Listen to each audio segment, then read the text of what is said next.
Good afternoon, Indonesia. I'm Ruella Winvi Harahap from 28 Junior High School Tangerang. We'll update you with the latest news from our beloved world, only on World International News. In the first year of the COVID-19 pandemic, global prevalence of anxiety and depression has increased by a massive 25%, according to a scientific brief released by the World Health Organization today.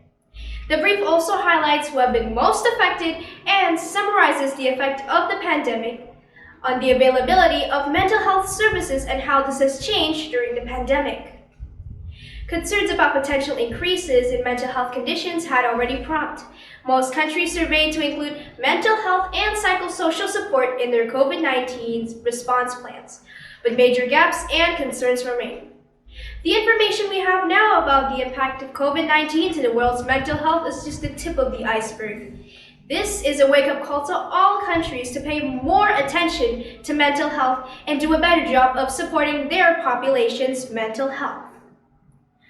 One major explanation for the increase is stress caused by the social isolation resulting from the pandemic.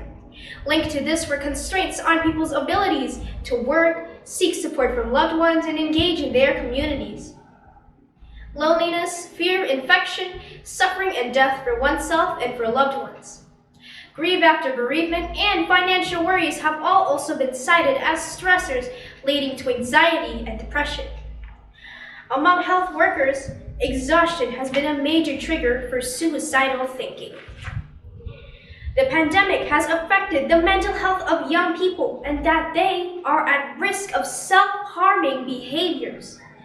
It also indicates that women have been more severely impacted than men, and that people with pre-existing physical health conditions such as asthma, cancer, and heart disease are more likely to develop symptoms of mental disorders. These people do become infected. They are more likely to suffer hospitalization, severe illness, and death compared with people without mental disorders.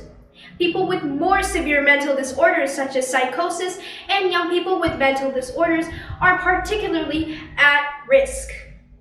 By the end of 2021, the situation had somewhat improved, but today, too many people remain unable to get the support and care they need for both pre-existing and newly developed mental health conditions.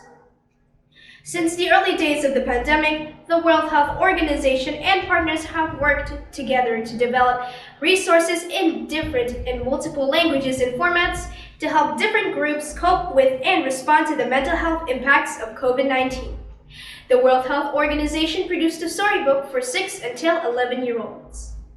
However, this commitment to mental health needs to be accompanied by a global step-up in investment. Unfortunately, this situation underscores a chronic global shortage for mental health resources that continues today. That's all for the World International News. I'm Ruella. Thank you.